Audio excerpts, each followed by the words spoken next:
So I've got my mockup here. I have cropped out the extra color boxes I had down here because I don't need them anymore. I still have a version of that saved somewhere, so it's okay. I can get them back if I need them. So the idea now is I need to take this and I need to separate things so I can make a website. Right now this is just an image that looks like a website. If I were, I could put this on the internet and pretend it's a website, but it's just an image, and that would make it extremely inefficient and not responsive at all. Uh, Text editors couldn't read it. Google wouldn't be able to know what's on it, so it wouldn't do well in search engines. If someone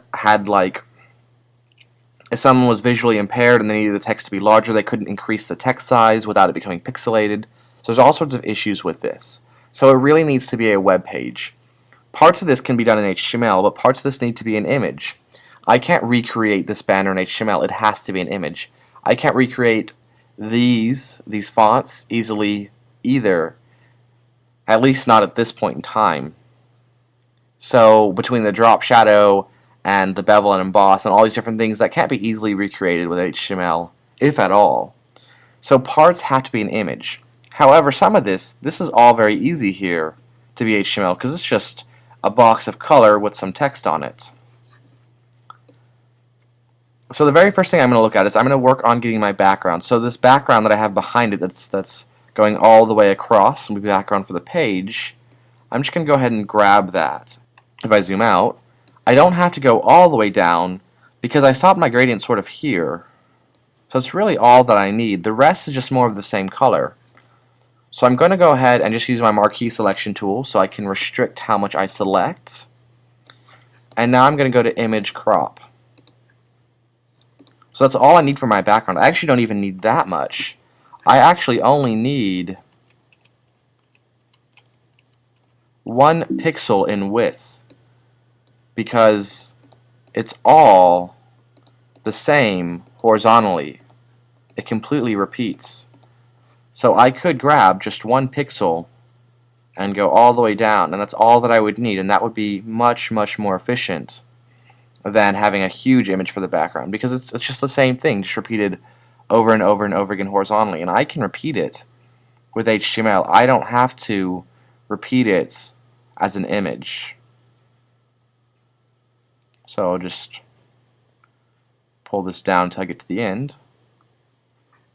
Because I'm viewing this at 3200%, it's going a little slow, but you get the idea. I didn't have to zoom in that much, but I want to make sure that I only had 1 pixel and that you could see exactly what I was talking about. Whoa, there we go. There is the end.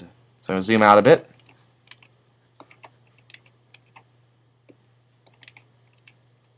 And now we're viewing this back at 100%. And actually, it's a little too big to see all of it, so 67% of its actual size. So we'll go to image crop. And that is all I need. That's it. That's all I need to create the background that I had behind my table. So I'm going to go ahead and save this for web.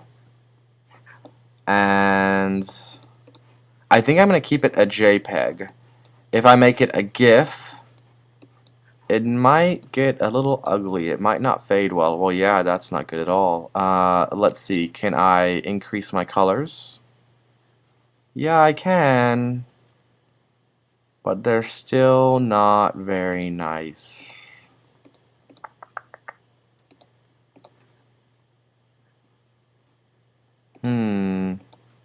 Adaptive. Actually, that's pretty nice. That looks pretty decent. Looks very smooth, so changing it from restrictive to adaptive. Because it's all sort of in the same palette, there's actually not that many colors, and 256 can handle that fade very, very nicely. And you can see the difference in size. 493 bytes to 1.541K, and this is actually worse than the JPEG, but I gave it a shot. I tried. So we're going to go with the JPEG. Looks pretty nice. We're going to go ahead and save it.